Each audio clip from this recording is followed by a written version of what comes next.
Hey, it's good to be back with you again, my friend. Well, we're going to do something that might be a little challenging today. I hope you really get into it because I'm going to have a lot of fun with it, and I hope you do too. Well, this is going to be pretty tough, so let's get right into it.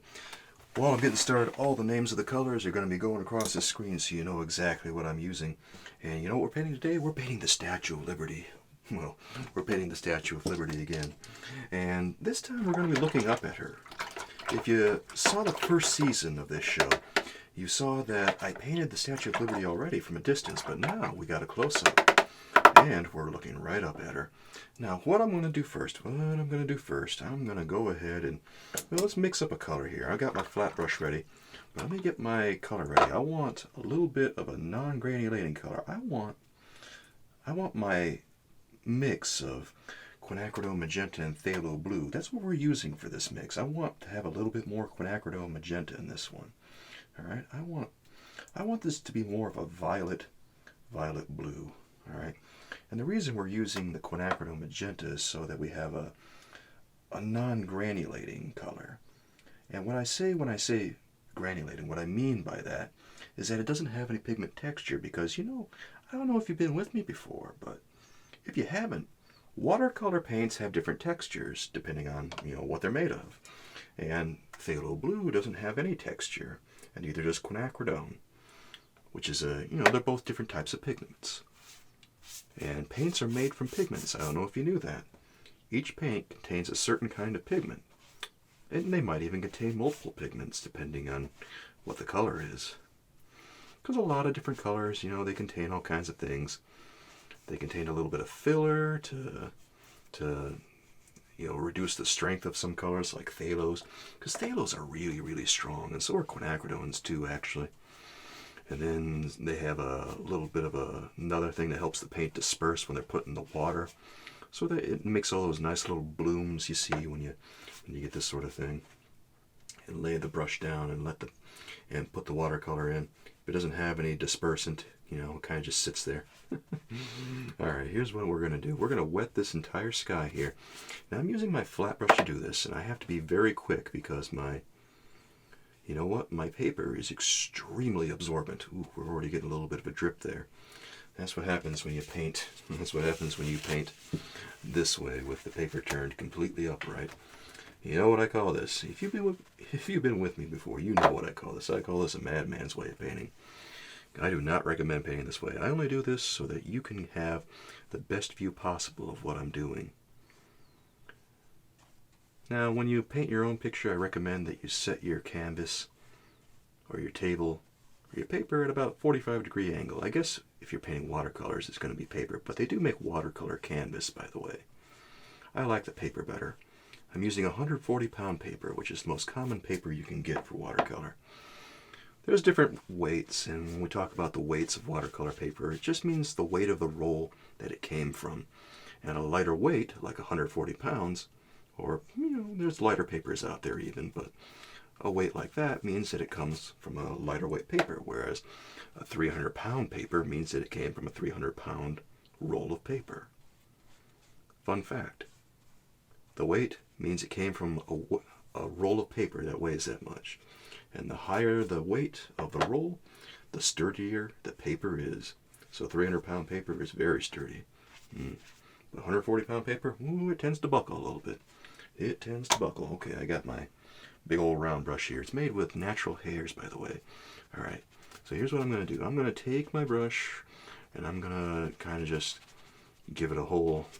I'm going to try to be as quick as I can here, and that's going to be easier said than done, Alright.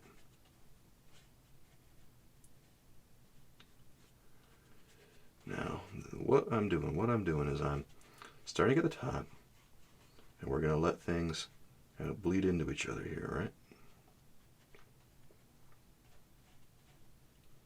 And I want it to be darker at the top than down below, alright? Alright, so things are looking like they're getting a little bit dry already. I might want to go in with my paper towel at this point. Here, let me get my tissue paper out because I have a feeling this is going to dry very shortly. All right, now here's the big moment. We're going to bunch this up, right? So it's all regular. And then we're going to try to just go in here and pick up some color, right? Yeah, that's how we do it. We're going to pick up the color like that and go all the way to the top like this. And we might want to leave a little bit here at the top. All right. And when we do this, when we do it like this, we create these forms, right, that look like instant cloud shapes. So it looks like we got a whole bunch of stuff going on up there, even though, you know how it is. We only did a little something. We didn't hardly do anything. And now we can just keep going. And we can go in and make some more cloud shapes, make some more sky here. Now this is the lazy way of making a sky. This is the quick and easy way. It's the quickest way I can think of to do this kind of thing. And, you know, look at this already. I'm already getting a dry brush effect here, so I might want to add a little bit more water and make this go a little faster down here, okay? And I'm going to want to get out my toilet paper again in a second. This toilet paper I'm using, believe me, it's nothing special. Don't get the good stuff. Don't get the good stuff. Use the cheap stuff when you're doing this sort of thing, all right? You want to use the cheap stuff when you do this sort of thing because, you know what, you're using toilet paper in a painting. Save the good stuff for yourself. All you're doing here is lifting paint. You don't need to have big fancy paper or anything like that. All right, now, down at the bottom, we're going to do probably the most lifting here where we're going to take just a lot of paint off of there. All right, now look at that. We've already got a lot of sky done. That's really all we got to do. That's all we got to do, okay? Now, I might get a little bit more water on here, and I'm just going to scrub it in. You don't have to, you want to keep the form like this. You want to keep it in good shape. You don't want to overdo it or anything like that. You don't want to paint over it. But what you want to do is just kind of scrub this color in like this. Because it doesn't matter, really, when you're doing the sky like this. It really doesn't matter that much. Okay? And now, after we've scrunched this up, scrunch up our teepee. This is just that's the cheap stuff that you get at Home Depot and stuff. I don't know if you knew, but fun fact, that's where I get my toilet paper. I just get it at Home Depot. Because it's real cheap there, and, you know, it's the kind of stuff you see at the office when you go to work and you realize that your boss doesn't like you too much. Okay. Well, we already got that taken care of, so that's a load off. Now, what we're going to do is we're going to go straight into our green, right? We're going to go straight into our green. We want a yellow green. We want something very, very yellow. So I'm going to mix my phthalo green together with my nickel azo yellow. And that nickel azo yellow is going to make the best yellows ever it can be. You know, nickel azo yellow, I don't sing its praises enough. It's one of those great colors that appears a little earthy if you use it real strong, but if you add a lot of water, it gets real bright. It's just such a versatile color. All these colors that I use, all the colors that I encourage you to use, are all so versatile. And by the way, our paper is already getting pretty dry. That's one of the benefits of using a really absorbent paper. And I use a really absorbent paper. Here, I forgot a spot. Let me go ahead and get this right here. You gotta add those sound effects, just so you get it done right. You don't add those sound effects, I don't know if it's gonna work for you, so you better add them. Remember, you're an artist. You're supposed to be a little kooky. We're supposed to be a little different, you and me. No one goes to an artist and expects a little normalcy. They want something a little different, don't they? They expect something a little different. So, if they want something a little different, go ahead and give it to them. That's what I say. All right, now what I'm going to do is I'm going to take my flat brush again and cover this whole figure. All right. Now, keep in mind, I have a very strong drawing here. It's not like super detailed or anything, but it's got enough detail that I know what I'm doing. I know what I need to do to get this painting done. It's a little bit like painting by numbers almost. Well, maybe not that, because you're still doing an original artwork. You're not copying someone else. Well, maybe you're copying me. I have no idea. And if you want to copy one of my pieces, to go ahead and, you know, maybe learn a few things about painting and without the stress of actually making your own piece, you know, it's a good way to start. It's how a lot of people start out. It's okay. go ahead and copy my piece, but then go ahead and do your own stuff.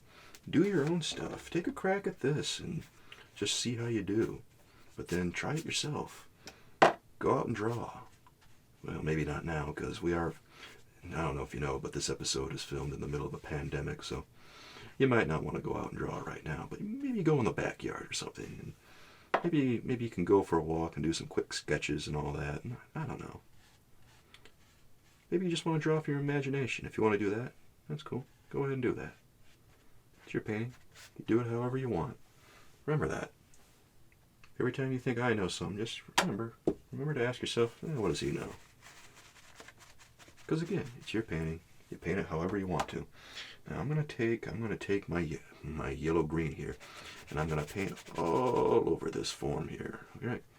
We're gonna cover this entire form, but we're not gonna keep it this way. We're gonna lift it a little bit. All right. Now, it's important that we have this paper very wet.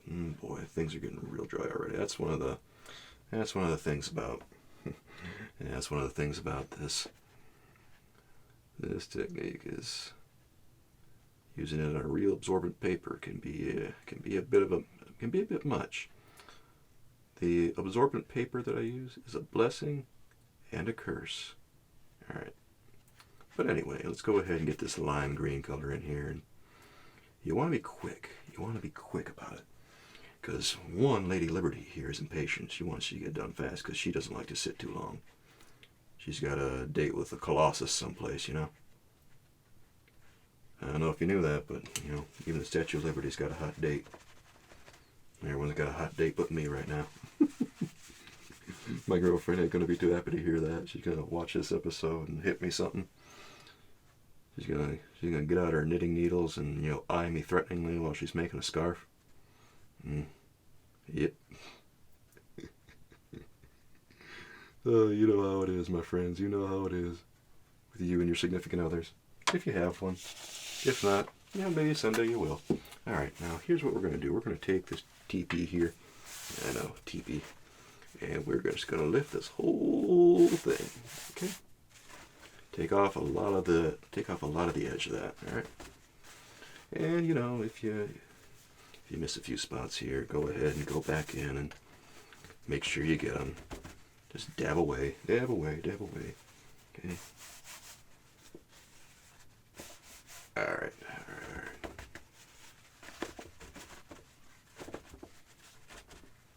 All right. Now we got a nice little green here. Now, part of the reason that we dab like that is because, well, here's the thing about painting like this is that when the paper gets real wet, you gotta wait a long time to paint over it. But with real absorbent paper, if you go in and you lift it like this, you know, the paper dries a lot faster that way.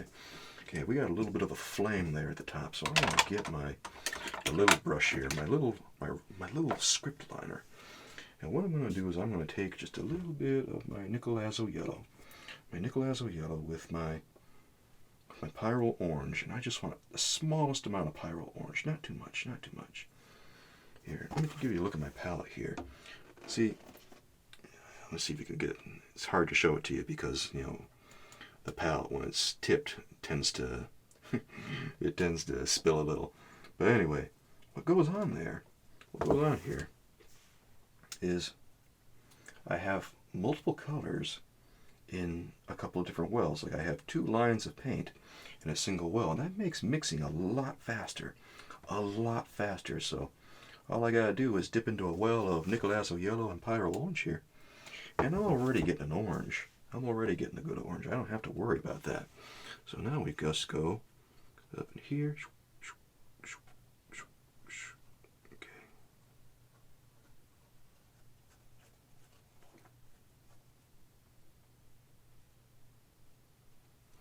Okay, there's all there. There's all there is to that. And we go in and lift it, and okay, we're already well on our way. And that's it. The thing of it is, it already is getting a little dry. Okay, and we go in and maybe we'll get a couple of other spaces in here, and maybe we'll go in here and get that, and maybe a couple spots right there. And you know, use your imagination when you're painting them, when you're painting fake fire like that. Okay. All right. You gotta be real careful with a color like Pyro Orange, because man, oh man, that is a strong color. Whew, that is a strong color. Okay. All right. So, well, here's what I want to do. I want to take my big old brush. I'm going to mix up some color real fast here. Tell you what I'm going to do. Tell you what I'm going to do.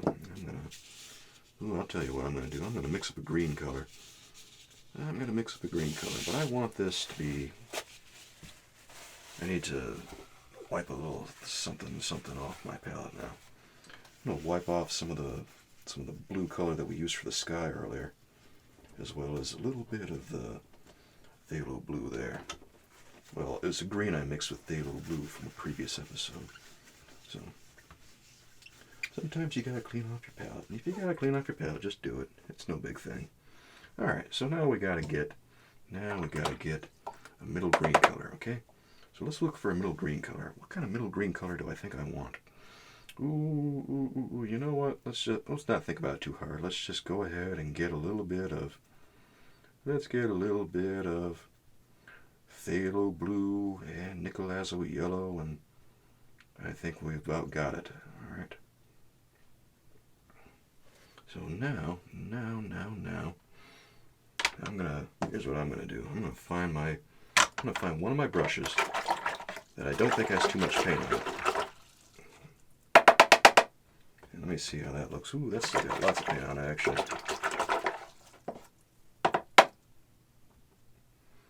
Yeah, it's a little better. Sometimes you gotta scrub the brush a little vigorously. Oh, that happens. Okay. Here we go. There. Man, that is a stubborn brush, huh? I'll say. There we go. All right. So here's what we'll do. We'll splay the bristles of the brush like this. I'll put my finger on those bristles and I'll splay them apart like this. Because we're about to do a little technique that I like to call, well, it's just called dry brushing. Let's not act like it's fancy or anything. We'll start maybe right up. You know what I might do is I might start with my other hand and start right up here and just, okay.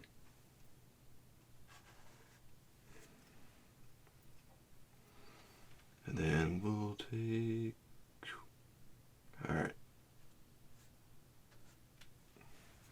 right, so we got a couple of colors in there already, and that's about all we need to do with that. And that's good. All right. Now, part of the reason I'm dry brushing like this is when we got colors like this and that don't have a lot of texture, we can very often manufacture texture by splaying some dry brushing techniques out like this. All right. Now the caveat is that we have to have our paper towel or our teepee on hand, so we can very quickly, let me go up here like this. Go up here like this.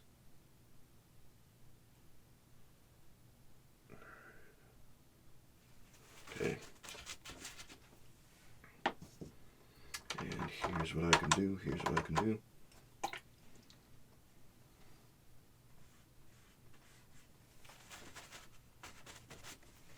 Okay. Sometimes we need to get a little bit of water in there. That's what we call the trials and tribulations right there, baby. Okay, so let's go up in here. Okay. All right. Now we'll find a couple more spots down in here, like maybe we'll go in here. Okay. And we'll go down here. Here, I might want to go ahead and get a little bit of water in there. Because right now, I don't know, man.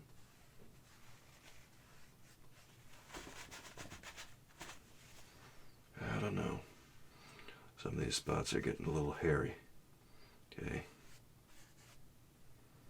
Now I'll just follow a lot of these folds here like this. Okay. And then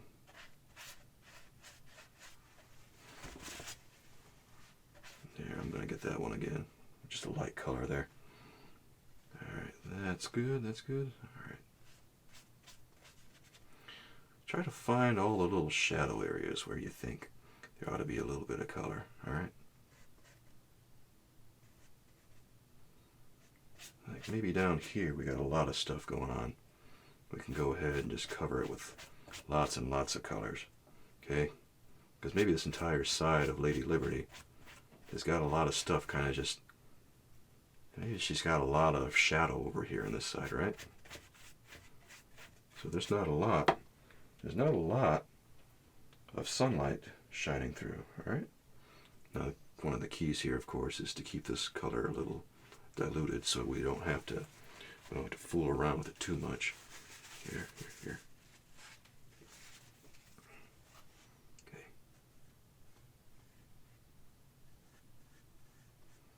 Alright.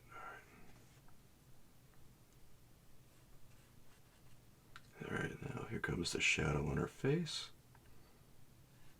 Again, we'll look out for all the little shadow pieces that should be there. We'll watch out for any part of her face. Now, it often doesn't really matter that much which brush you're using, but some brushes are better at certain jobs than others. Okay? Some brushes are better at certain jobs than others. So remember that. And take that to heart.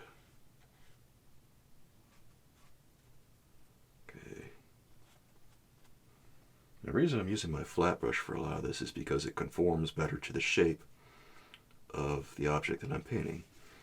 That's one thing that you want to keep in mind when you're painting Lady Liberty like this, or any other shape really that has a lot of these kinds of shapes and stuff. You want to try to find the brush that works best and conforms best to the shapes you're trying to paint. Now if you're trying to, paint an object with an ill-suited brush, you can still do it. It just becomes a lot harder then, is the only thing. So you might be held back by the fact that you're using a tool that's not really meant for the job. But that doesn't mean it can't be done. In fact, maybe you only have a round brush. If you only have a round brush, then go ahead and use your round brush. Use whatever you got. That's the thing. It isn't necessarily about having the best tools or doing all kinds of crazy things with all your work and stuff. It's about creating the best painting you can with the tools you have available. So don't get down on yourself if you think to yourself, well, I don't have all the tools I need. How am I going to paint this? No, don't think that way. Think to yourself, I'm going to paint this. What do I have available right now? And can I afford anything? Ask yourself those kinds of questions. If you can't afford anything, well, then you're going to use the tools you have. But if you can afford some stuff, go ahead and make it easier on yourself. You don't have to suffer for your art just 'cause. No. You want to work smart. You work hard, but you also want to work smart, right? Here, let me go ahead and get some of that. Okay, let me get some water here. Now, here's where things might get a little hairy.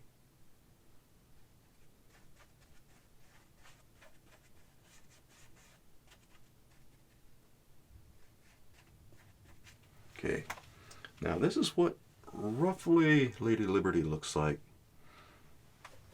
with just a couple of colors added, right? And, if we were painting something really, really simple, we might be able to stop right here, but we're going to add a couple more layers to this. So let's add that right there. Let's add this right here. Then let's add all the little posts and stuff right at the very top. Okay? There it goes. Okay. We're just having fun right now. See, we're already at the point where we've done a lot of the hard work. Once you do a lot of the hard work, the drawing and figuring out where miscellaneous colors are going to go and stuff, this becomes a lot more fun. You don't want to pass the buck to yourself. Don't do that to yourself. Try as hard as you can when you're doing the drawing. if you want to take a little bit more time on your drawing, go ahead and take a little bit more time, because odds are it's going to make it easier on yourself in the long run. So spend a little time on it. Don't shortchange yourself. Make it as easy on yourself as you can. Okay?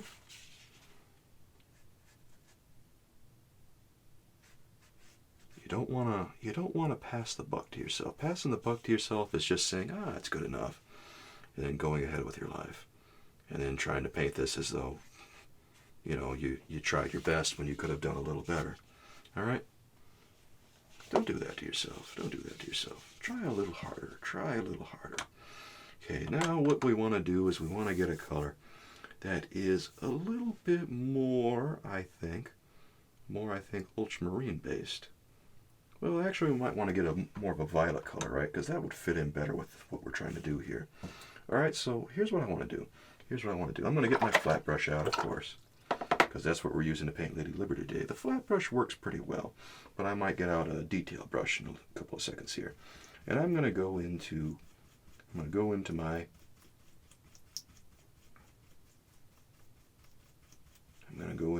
nickel as a yellow, my quinacridone magenta, and my ultramarine, and I want this to be kind of smack in the middle. I want to have a little bit of that red color, that red violet color to it, but I also want it to have, just enough. All right, now here's what I'm going to do. I'm going to get out my round brush made with natural hairs. I use a couple of brushes made with natural hairs, and I like using brushes with natural hairs. And, if that's not your thing, I could totally get it, but it works well for me, and I like doing it. I really like using brushes with natural hairs, because they serve a purpose. Like, the brush with natural hairs carries a lot more water, and I do mean a lot. Like, it's not even funny how much water it carries compared to the synthetic brushes. Synthetic brushes tend to be kind of a joke when it comes to how much water they hold, but they do have their place.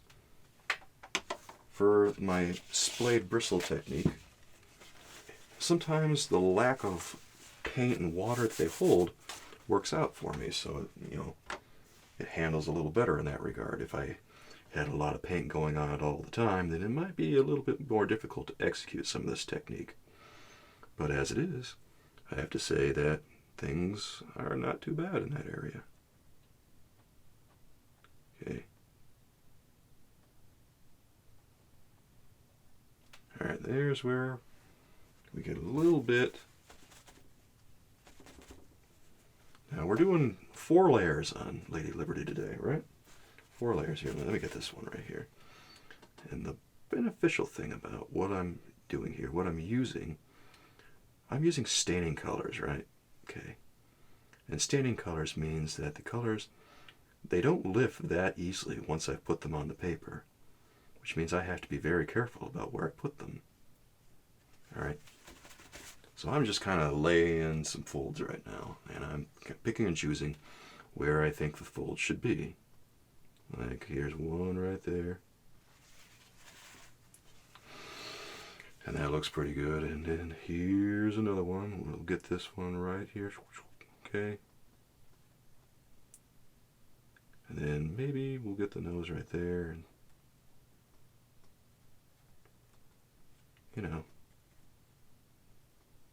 maybe her chin has got a little something right here.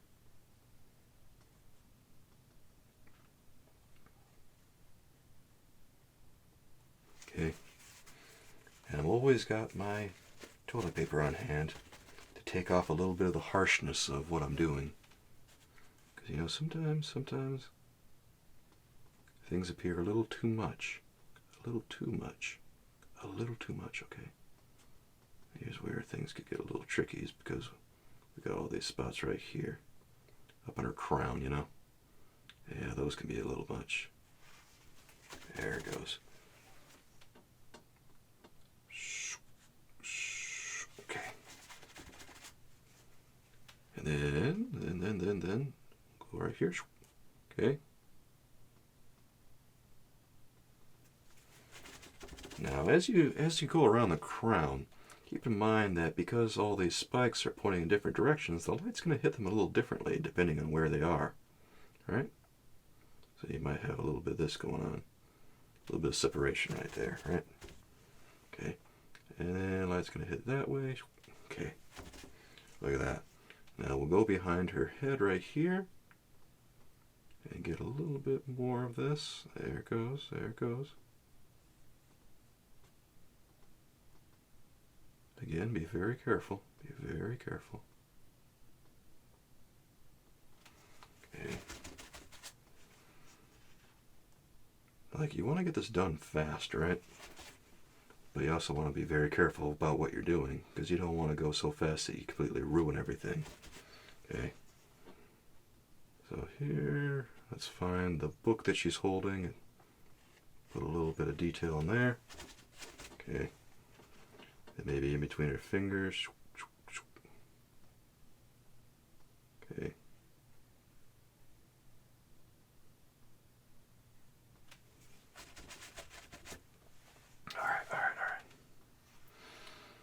To go in and make some big decisions pretty fast here. Okay, there's a fold right there, and here's a fold right here. That worked pretty well. Here, let's go down here.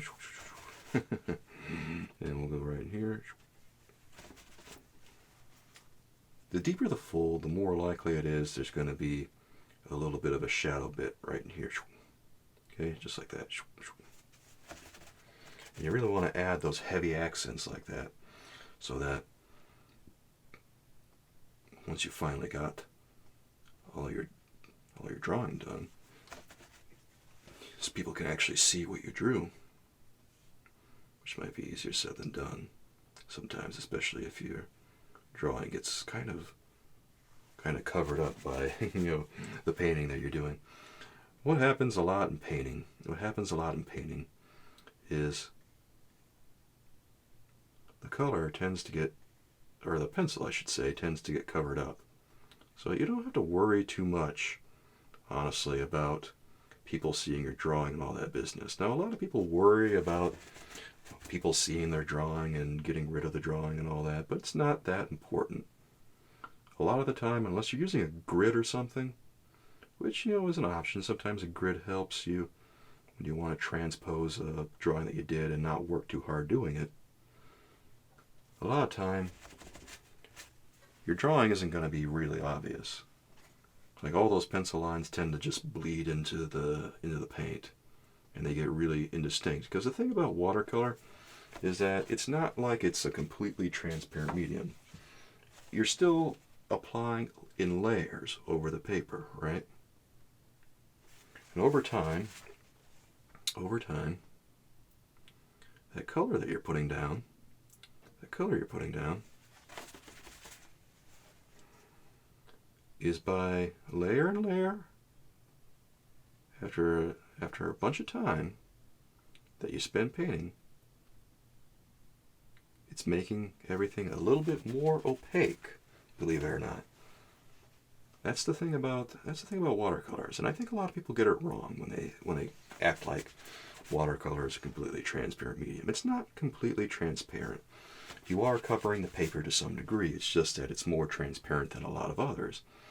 And one of the nice things about the medium is that you're able to, add a bunch of stuff and make things appear that wouldn't otherwise be there through the use of glazes, which is a lot easier than it would be in something like, say, oil painting. No, you can still glaze in oil painting.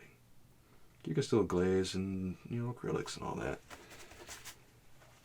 But it's a little easier to glaze in watercolor because it happens so easily. And, you've seen it again and again. If you've been with me a while, you've seen it again and again, the way that, I just go in here and I lay down these colors, and then suddenly we've got ourselves a painting. It's crazy how that happens. Okay. So I'm just kind of adding lines here and there where I think that the form is going to be a little bit more obvious. Now in the shadow area, I want to add a little bit more of that. Okay, maybe we'll add something down here. Don't spend too much time on the area that's really not going to be focused on. most of the focus is going to be way up here, right? On her face. Her face and the torch. So that's where you want to spend the majority of your time painting. Okay? Don't drive yourself too nuts. Don't drive yourself too nuts with all the little minutiae of how the painting should look down below. Because no one's really looking there all that much. You want to spend a little bit of time there, don't get me wrong.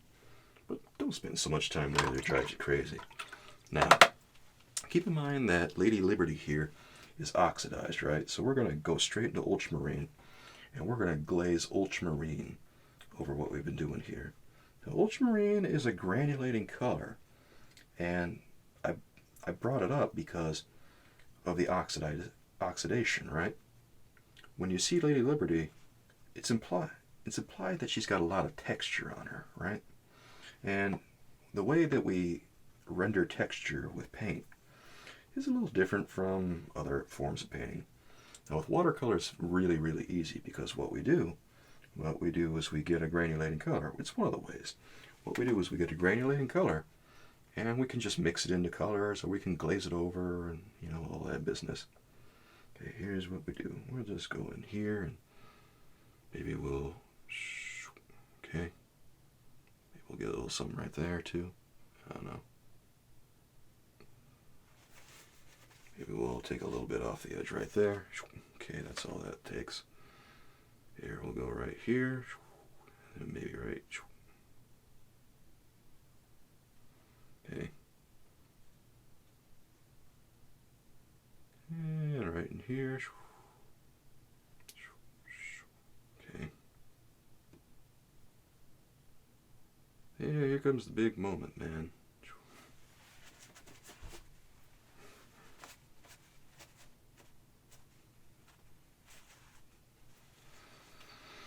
This big moment here. Okay. And we'll go right here.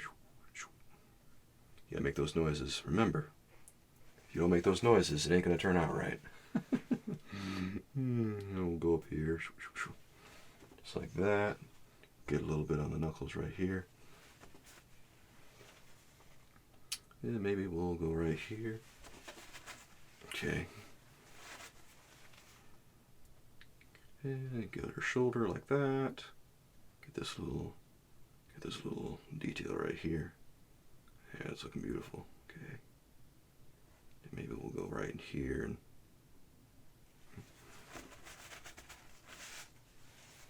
okay, get a little bit of that and then go down this way.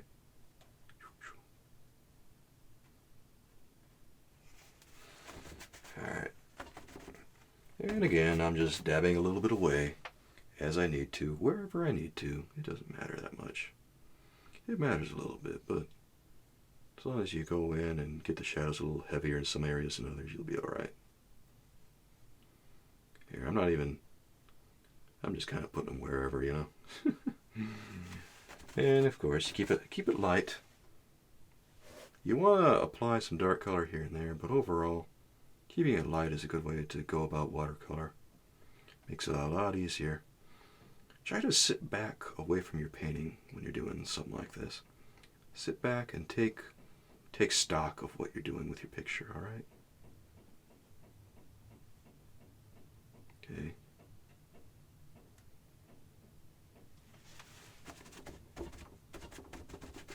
Alright. It really helps to go in and ease yourself back a little bit and just pay attention to everything you're doing. Because sometimes when you sit back and take a look at what you're doing, you notice things. You realize, oh dear, that doesn't look as good as I thought it did. Or maybe you look back and you paint things a little differently than you would have if you were leaning forward. So lean back. Try to relax. Just like that. Okay, now we can take a little bit off there. That's good. Here, let's go.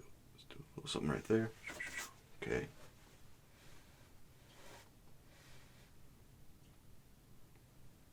Alright. No. What do I want to do? What do I want to do? Ooh. That's what I'll do. There. Yeah, I was making a decision right there, and that was my call to make. I made it, and it turned out all right. Okay. We're kind of on the home stretch here now, aren't we? Yeah, a little bit. Just to apply and reapply these glazes wherever you want. You know, maybe we'll go here in between these fingers like this, just to give them a little bit more form, and maybe we'll go right here and give that hand a little something. There.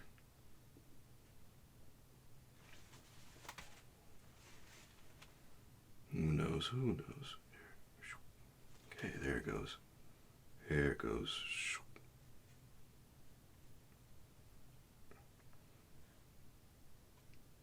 And occasionally you want to go in and pick out some forms here and there. Okay. There it goes. There it goes. Look at us go. Look at us go.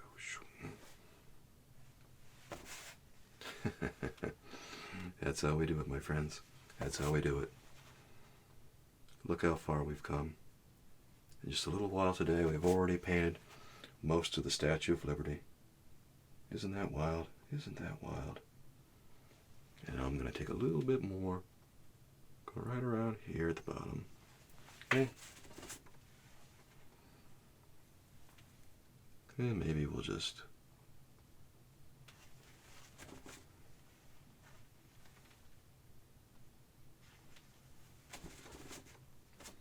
there.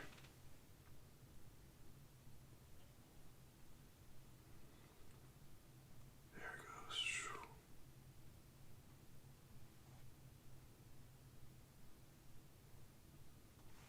Okay. And now we'll spend a little bit more time maybe down here around these areas where it looks like Lady Liberty needs a little bit of a touch up here and there. She's got a strong chin, doesn't she? Oh, yeah. She's got a strong chin on her. She got a strong chinny chin chin. She could cut stone with that chin. She could go toe to toe with Jay Leno with that chin. She could give leading men in Hollywood a run for their money. John Barrymore, get your heart out. Lady Liberty's got you beat, my friend. She could be Hamlet and outdo you with that chin. She'll ruin your whole profile. No one's gonna get that joke. I'm the only person in the world who still knows who John Barrymore is, aside from maybe his granddaughter Drew Barrymore. Oh, goodness me. Okay. I think we got all the folds we need to get in this painting. I think with that, we can call this painting about finished. Now, let's go ahead and... Where did I put my liner brush? Oh, there's my liner. Okay. So now comes the point in the painting where we go into this thick red color that we hardly ever use. And I sign my name at the bottom. I'm just going to sign it S. Okay. And that's all I do. Now you can sign your whole name, your first name, last name, totally different name, whatever name you want. Be sure you sign your name and do it consistently so people know the painting is yours. And with that, my friends, that's enough. That's enough TP, I think. With that, my friend, I want to thank you for joining me. I really hope you enjoyed this, and I hope you got a lot out of it. Unfortunately, it's time for me to go, but as always, I'll be back with you very soon. And until next time, with love from me to you, bye-bye.